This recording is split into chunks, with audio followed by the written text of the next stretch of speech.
1940-ndaid võib pidada Richard Uutmaa loomingu üheks kõrgetasemelisemaks perioodiks.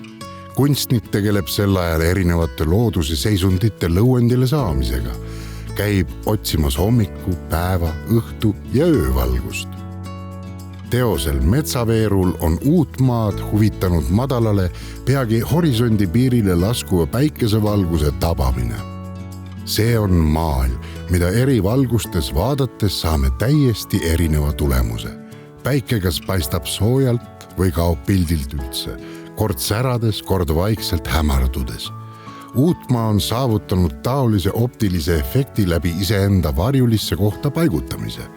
Nii jääb juba madalalt käiva soojalt kumava õhtupäikese kiirtele põhiroll.